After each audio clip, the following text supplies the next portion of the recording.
Welcome to the Living Ageless and Bold podcast. Each episode, I bring you amazing women who inspire, educate, and share their experiences and journeys along the way.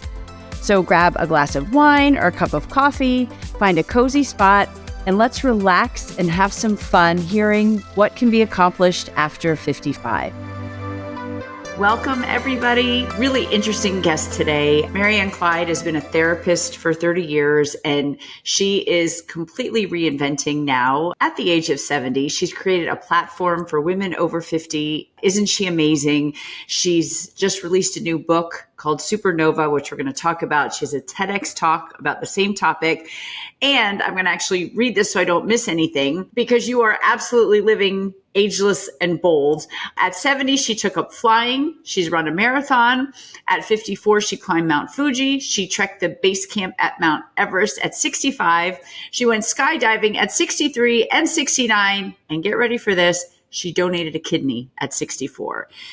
Marianne, you are the epitome of living ageless and bold. Welcome to the show. Thank you. That's what we all need to be doing, isn't it, Christina? Right. I mean, wow.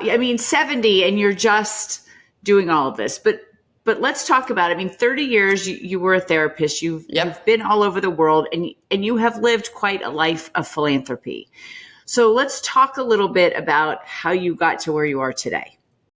Okay. So how do you want me to go about that? Yeah. Well, so you've traveled the world. You've worked for some incredible causes. Mm-hmm. You're very passionate about giving back, and we'll get to the giving back to women over 50. But you're a pretty incredible woman. So brag on yourself a little bit. Talk about what you've accomplished in your life.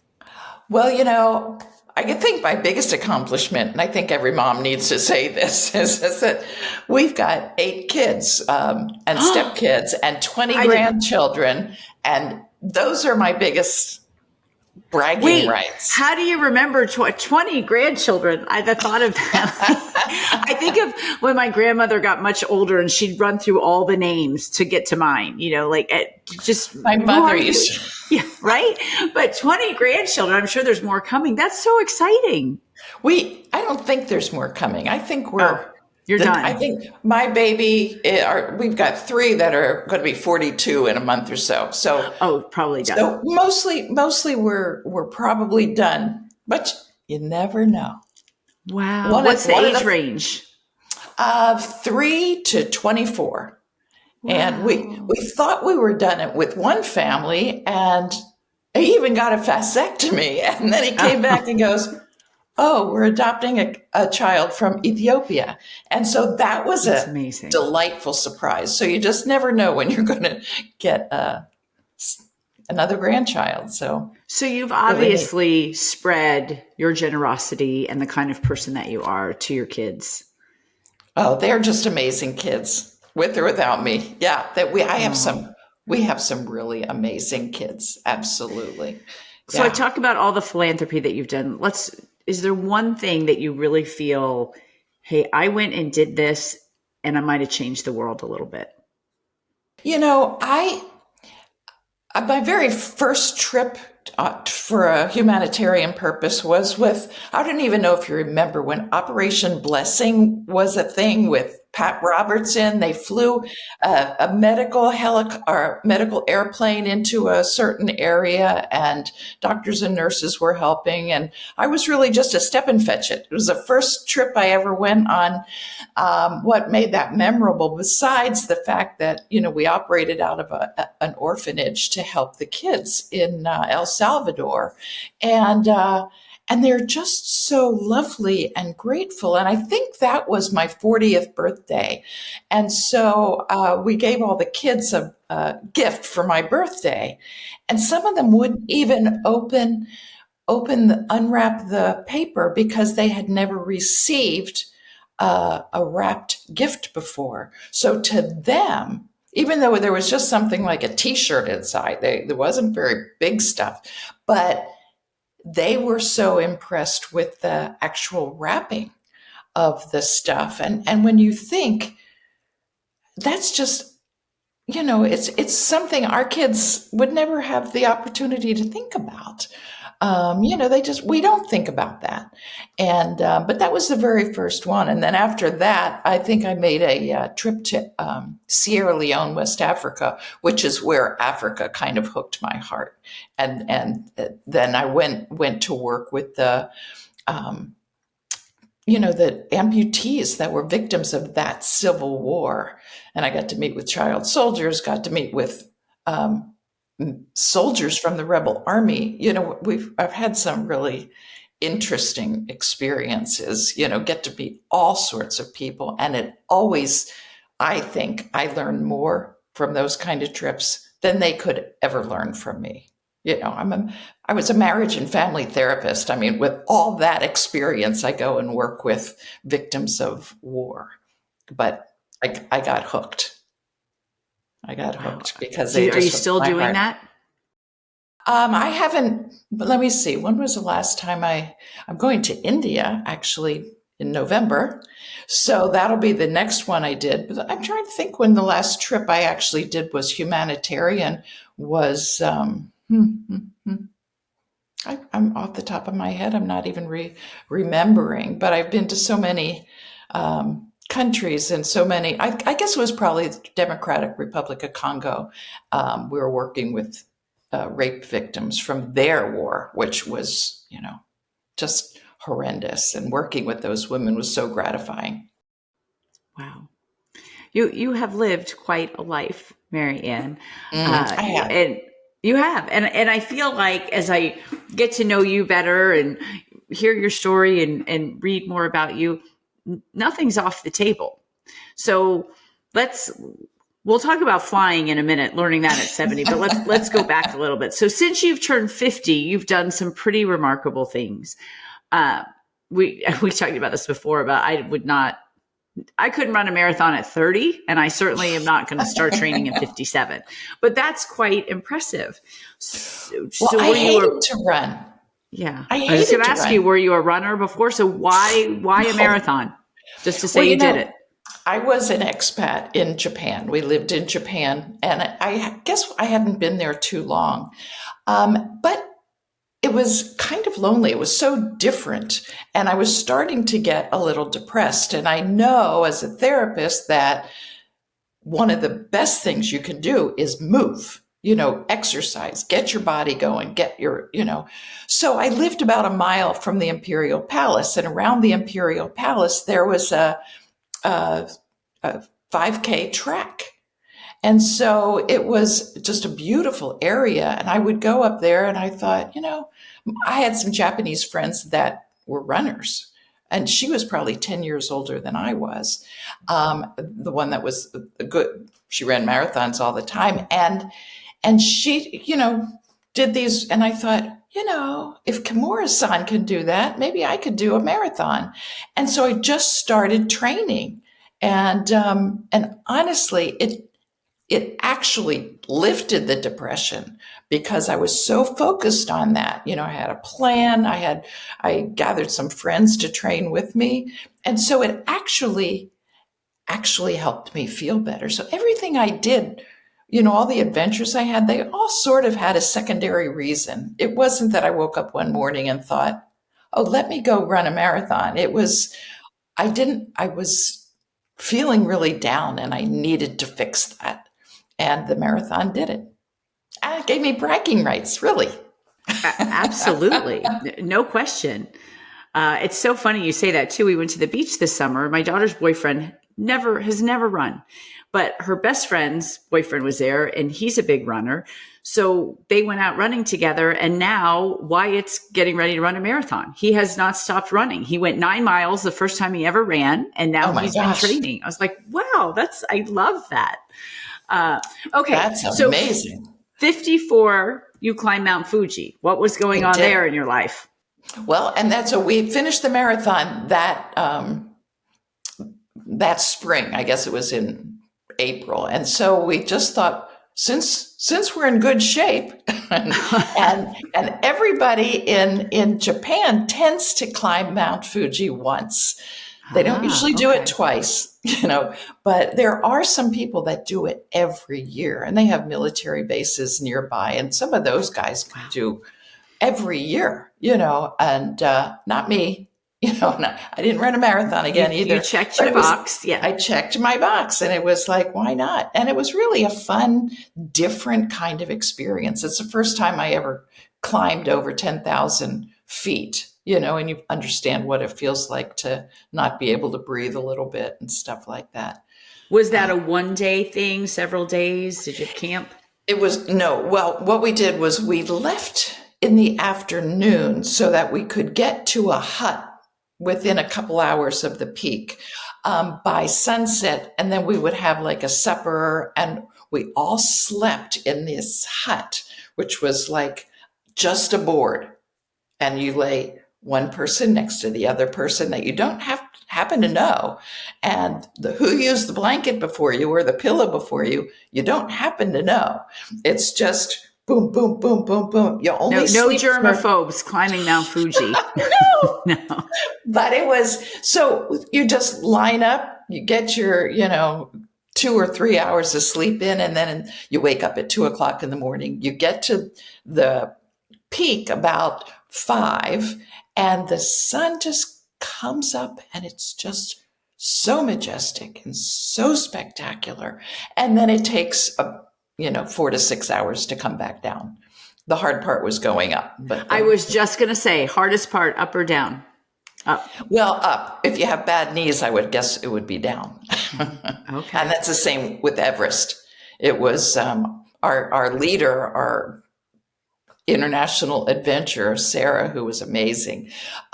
She had bad knees, and she's climbing the 7 summits and sailing the 7 seas, and but she's young. And yeah. So did you feel that you ran a marathon at this age, you climbed mountains at this age? Did you feel physically fit? Like, did you feel like maybe no different than when you were 30, that you maybe even had a better mindset to do all this? I think I did have a better mindset, and my body was really in good shape when I would always take some time to train. Like for the marathon, I probably trained for about 6 months. For Everest, I probably trained for 6 or 9 months, I choose a project because it makes me better. You know what I mean? I can make myself feel better. I can make myself stronger, because the older you get, the faster it goes away. I've interviewed so many women, and that it really is a theme of mindset and doing things for purpose, not just to do them. Like you said, everything you've done, there was a reason behind it, and it made you better and stronger. Right. Except I want to talk about how jumping out of an airplane does that, because you've done it twice. I did. And I'll tell you a funny story. My son, for his 18th birthday, wanted to do this. So my husband and my son, and we laugh so hard about this now. My son's 26.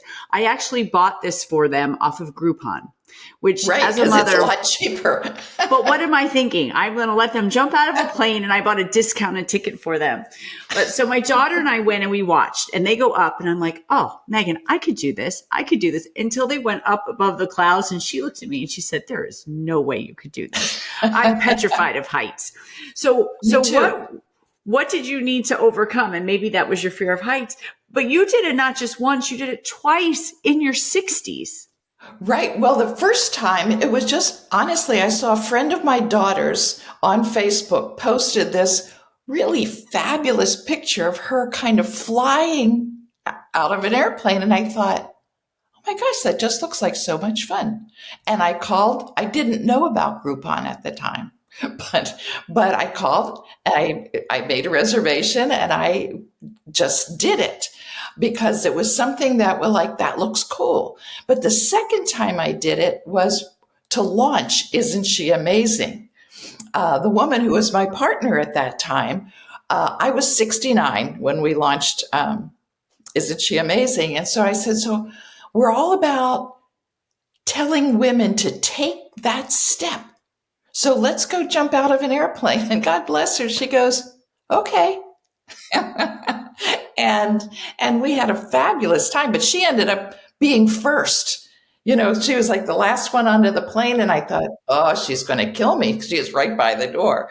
but she had a great time, and we did too. And it just, the whole idea is to change your life. You just start with one step. That's a hell of a step, I have to say. That's a big one.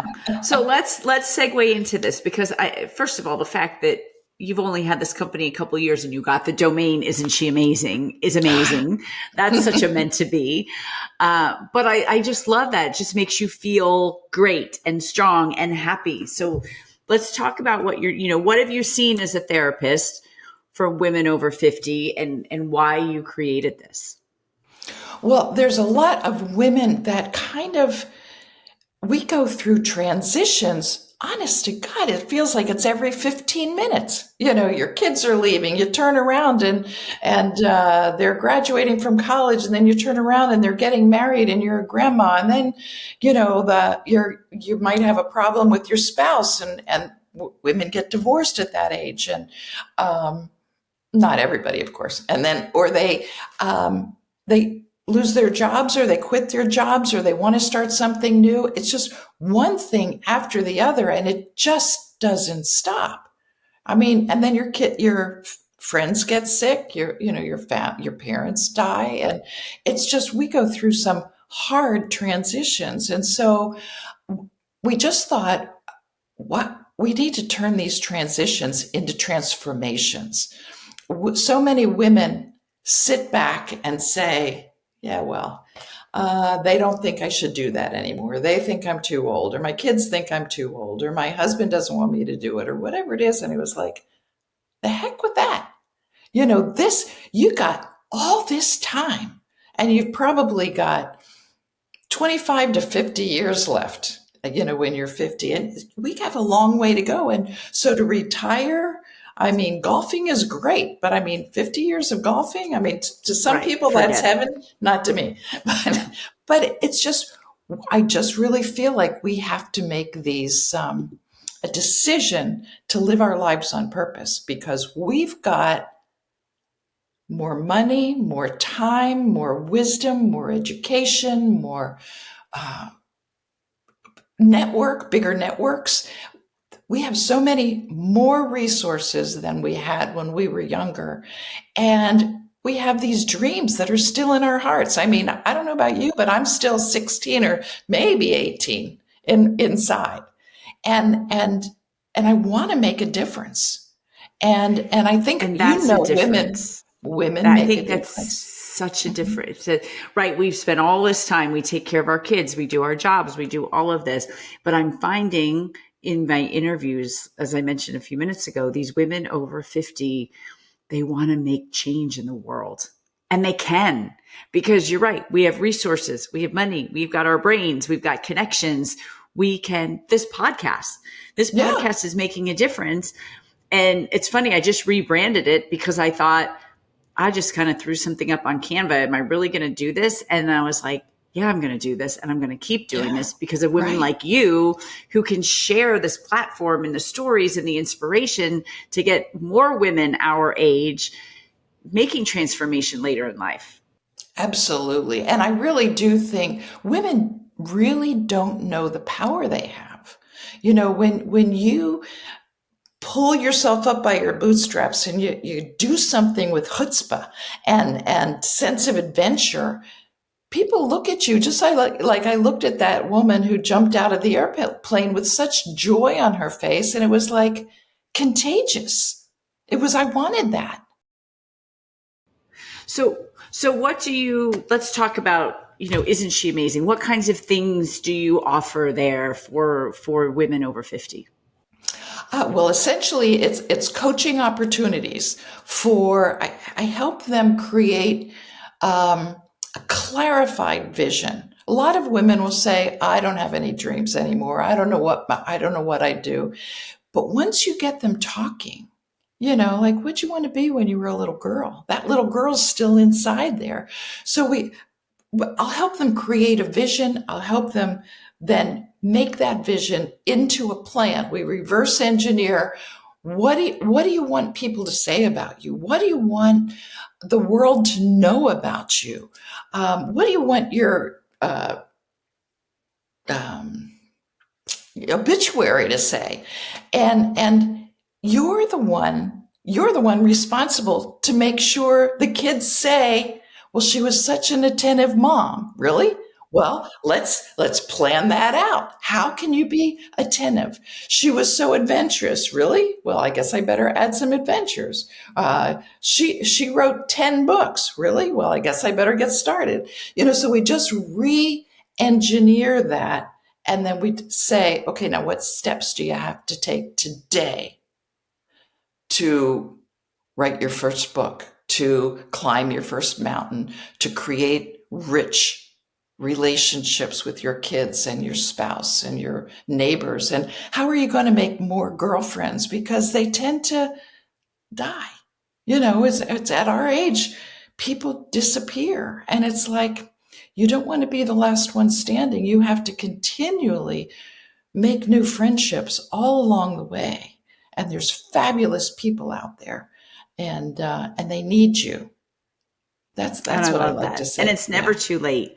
No. I interviewed the woman who did the documentary Lives Well Lived. And one of the stories that stands out to me is a woman who I want to say was 89, 91, 92, who had 6 months to go to complete her doctorate. That's what she was working on. She just kept going. And I love that. It's never too late. And even That's if right. In your 80s, it's not too late. You still can write the book. You still can change the narrative. You can still leave that legacy for your family. That is such an important point, because people will say, Grandma, what are you going back to school for? And it's like, me. Why not? Yeah. Why not? Because you're building your own brain. You're making yourself a better, richer, more abundant person, and helping people along the way and inspiring them. Well, God bless her. That sounds fabulous. Isn't that great? Yeah. She could be, let's talk about the book Supernova, because she could be a supernova. Absolutely. And well, like you are, because you're doing that too. I mean, you just were on TV this morning. You were showing everybody. Was it the tailgating thing? Tailgating. Yeah. We're big tailgaters. I'm showing. Yeah. It's still at almost 60. We can throw a heck of a party. Yeah. And you said you've been doing that for like 8 years. Is this your 20 8th? years? No, 20 years. No, I mean, doing the show. Oh, the show. Yes. 8 years. This is my 8th tailgating segment. Mm-hmm. So you are a professional tailgater. Yeah. And how to do that and how to have fun. And you're doing that all the time and helping other people do similar things. And it's just so inspiring to watch you do that. So you absolutely are a supernova. And it's women are amazing. The question is, isn't she amazing? And it's no matter who she is, the answer is always yes. And that supernova woman is about how to be that woman, how to have the wherewithal and the passion to say, I want to do that.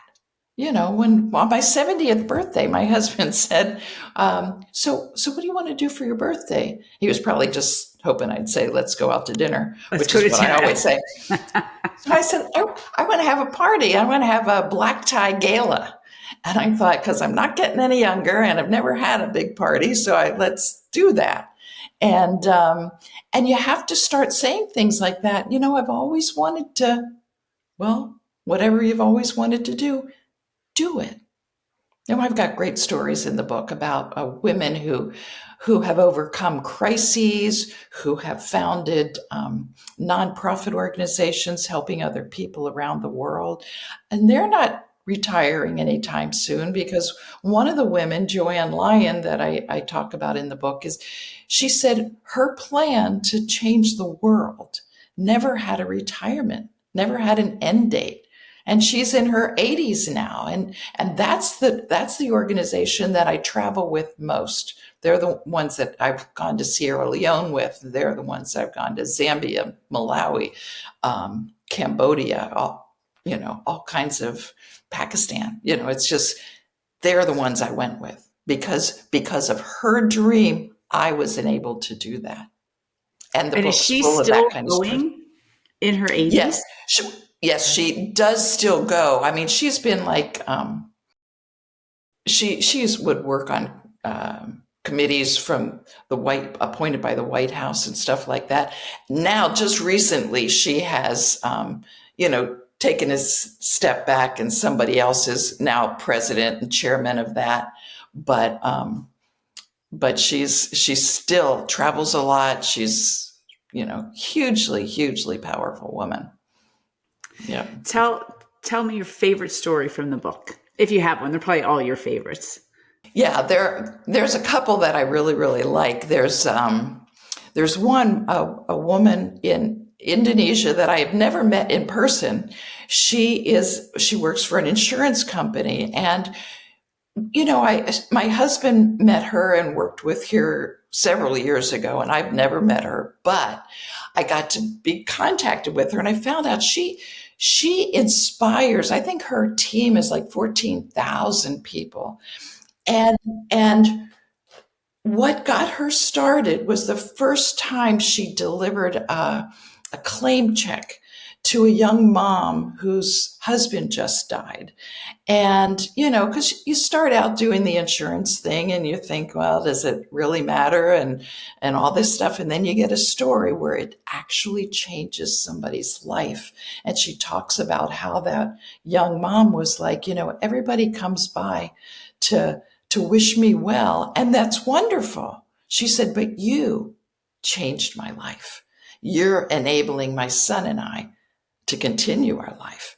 And, I get chills when I even think of her talking about it, but she wants to be an ambassador for Indonesia as far as this is what we do in Indonesia. Indonesia is a wonderful country. And so she's got a higher calling than just selling insurance. And now she's got this huge team all across Indonesia that she inspires. And I'll tell you what, on LinkedIn, she's a powerhouse. It's just fun to watch her. They're celebrating something all the time.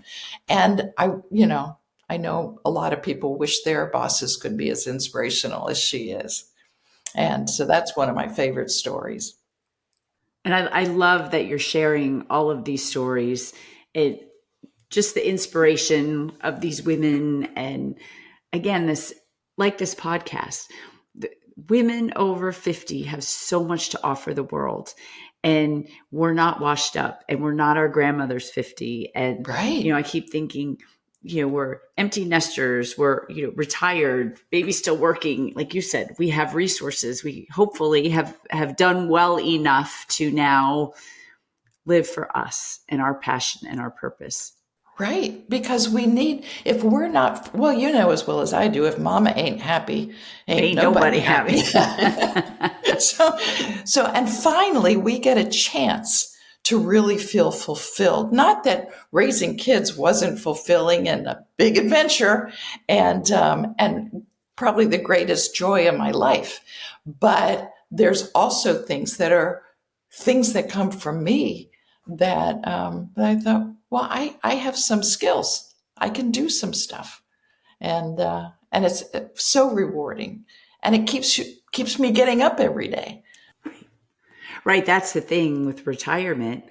I said to my husband, he's in retirement. He sold his company. He's got a few months left. And I said, I'm never retiring because I can do what I do anywhere. So if I have an airplane and a laptop, I'm good. Well, that's what we just need to change our thinking about what is retirement. It's not an end, but a beginning. Right. It's like they said in Fried Green Tomatoes, it's the jumping off place. Where you start your life all over again. All over again. Yeah, you did your thing with the kids. And all right, Marianne. So what is the greatest thing that you feel you've accomplished since you turned 50? Wow. I actually think the life-saving thing, besides counseling and that kind of stuff, when I donated a kidney was just an interesting decision that when I realized it was not a big deal to do that, but it's a big deal to somebody else.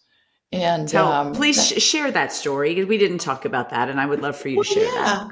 And I'd like to encourage people to donate whatever they can because, I had a hysterectomy, so I thought, well, how much worse could it be than that? And I thought, can't be. It's just this little kidney, but a fellow I knew from a networking group at one point posted on LinkedIn or on Facebook that he needed a kidney. And he had been posting that for a couple of years. And I finally said to him, you can't post that forever.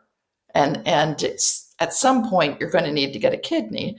And so I said, what do I do? And so he said, we'll just find out if you're a match, which I was not. And so, but the fact is, if I agreed to donate kind of into the kidney pool, then he qualified to get a kidney out of the pool. And so I don't ever know who got my kidney, but he was able to get a kidney. That's amazing. And it's just one of those things I could do. But it's a very selfless thing. You're very kind. I mean, obviously everyone listening to this, we get the kind of person that you are. Truly amazing. Okay, what's next? Where do you see yourself in 10 years?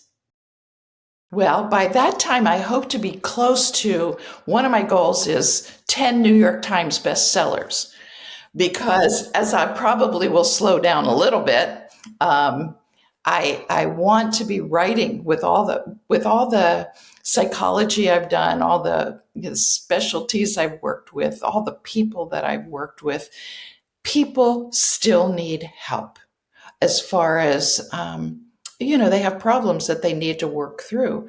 And so as I can continue to write about ways to help people, I want to do that. So 10 years, maybe I'll have my, I don't have my first New York Times bestseller yet, but I want 10 of them before I die.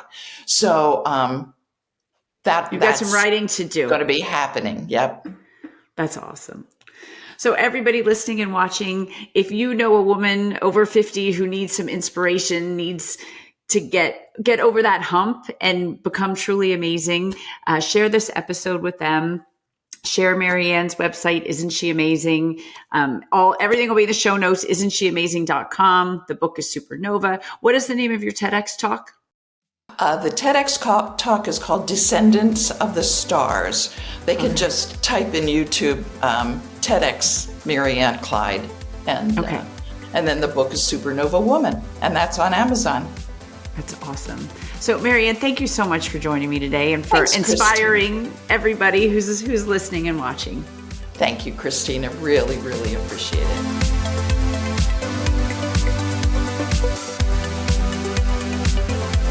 Thank you for listening or for watching this episode of Living Ageless and Bold. If you haven't already, please make sure you hit subscribe. And if you like the episode, I hope that you will give us a great review. You can also head over to livingagelessandbold.com and sign up for information, inspiration, and exclusive opportunities for us, women over 55. Thanks for listening. And remember, no matter what you do, keep living ageless and bold.